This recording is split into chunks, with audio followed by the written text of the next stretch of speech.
If you've ever felt like an interview went cold early and you spent the rest of the time trying to win it back, you're not imagining it, because in a lot of interviews, the first 5 minutes do more work than the next 50. Not because panels are unfair, but because panels are human. They form an early impression, then they interpret everything through that lens that they've interpreted. So today, we're going to cover what's really happening in those first few minutes and exactly how you can control them. This is Mente inside Recruitment.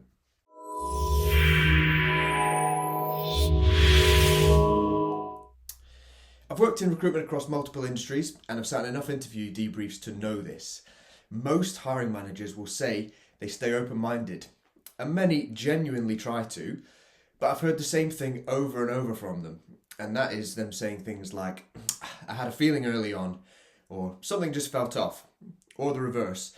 Within a few minutes I could tell they were strong. That's not always bias, but it is always a fast judgment. And fast judgments create momentum, either for you or against you. Think about it like music. If you put on an album, the first song's rubbish, are you going to invest the time listening intently to the rest of the album? You might well keep it on in the background, but you're not really leaning into it. And interviews work in the same way. So if the opening feels messy or unclear, the panel might stay polite, but they stop listening with full intention. It becomes half listening and half judging. If it's a remote interview, who really knows what they're doing on the other side of the screen? Now, think about it like it's a film. So, if you start a film at home and the opening's slow or confusing, are you going to give it your full attention? Or do you end up scrolling your phone for the next 2 hours and then maybe asking your partner, why is Bruce Willis a ghost at the end of The Sixth Sense? That's what the first 5 minutes does, okay? It decides whether the panel leans in or mentally multitasks. Here's the truth about first impressions. The first 5 minutes are rarely about your technical ability. They're about whether the panel trusts you enough to listen properly to the rest.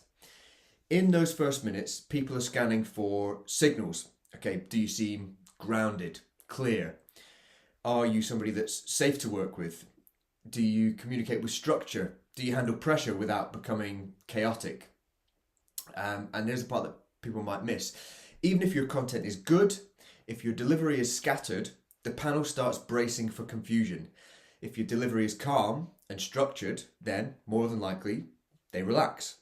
And relaxed panels listen better. So let's break down the 5 things that shape first impressions.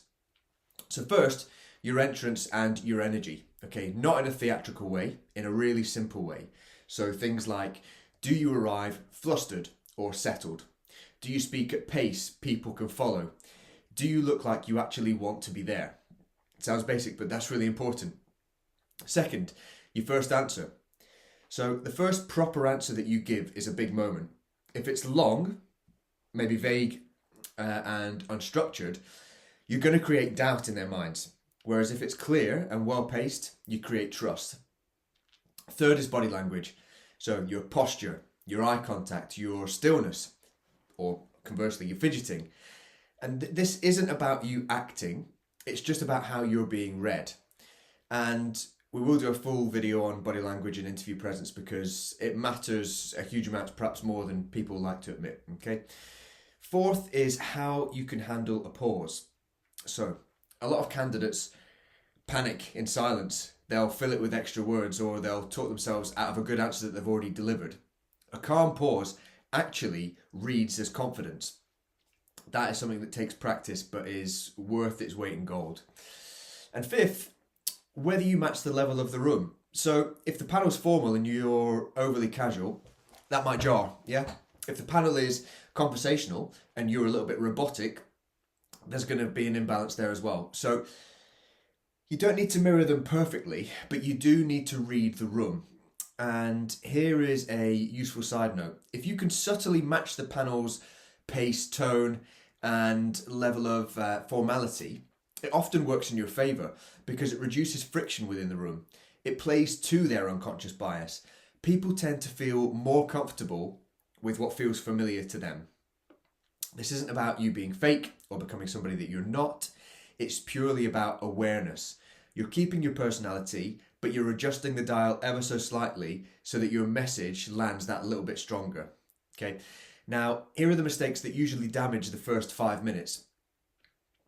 Rushing, speaking too fast because you're nervous, over-explaining the background, trying to show how much you know instead of actually answering the question that's in front of you really clearly.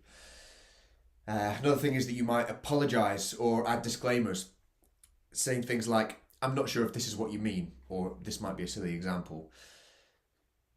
Those can really work against you because people will focus on the negative. Facial expression and warmth can be misread when you're under pressure. Some people might go really serious because they're concentrating. Others smile consistently because they're trying to manage nerves. Yeah, really natural stuff to do. And neither is necessarily wrong, and I get that they're a reaction and can be very, very difficult to manage.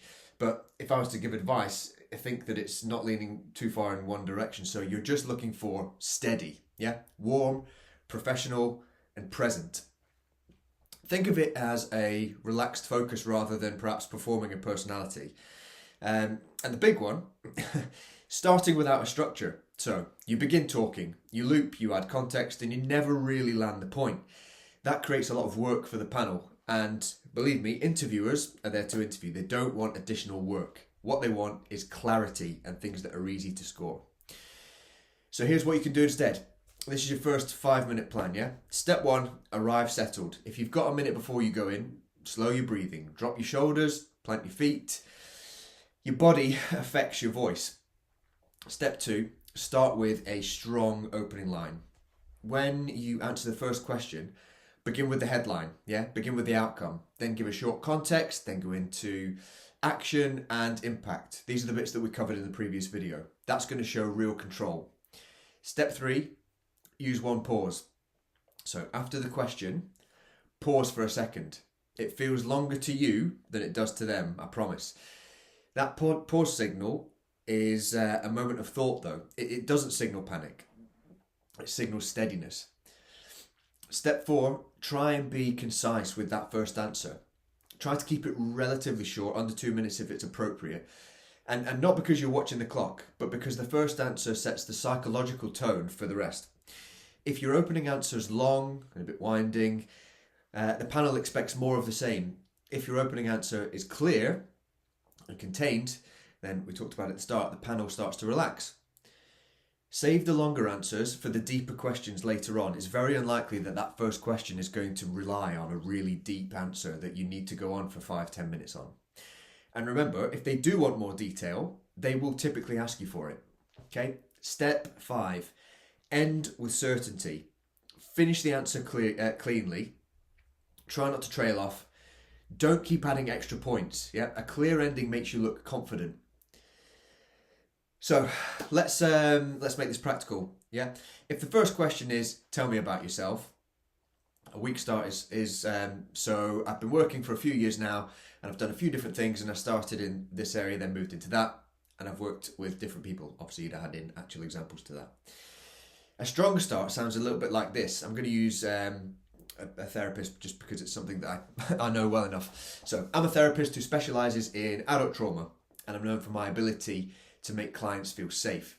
In my last role, I delivered individual and group sessions, and I'm now looking for a role where I can bring that same approach to this team. Then you expand, yeah? Outcome, context, action, impact, learning. Again, reverting back to the previous video that we looked at. And it links directly back to unconscious bias. So if someone forms an early impression, they'll interpret your later answers through that impression. So your job is to make the early impression clear, calm, and evidence-based. Not perfect, just clear. Here's what I want you to do. Practice your first 2 answers. Not 10, just 2. Your tell me about yourself and your answer to a common competency question. Record yourself, watch it back. Ask yourself, was I easy to follow? Did I speak too quickly? Did I fidget around? Did I land the outcome clearly? Then refine it and do it again. Yeah, that's one of the highest things in terms of leverage that you can do for your interview prep. In the next episode, we're going to go deep on one question that most people waste, and that is the tell me about yourself. It's one that is pretty standard across interview questioning, so it's one that you're likely to be asked. We're not going to look at the generic version. We're looking at the version that positions you properly and makes the panel pay attention to what you've got to say. If you want to learn how to be clear under pressure and make interviews work in your favour, then subscribe. Yeah, we're building the skills that challenge the outcomes. I'll see you in the next one.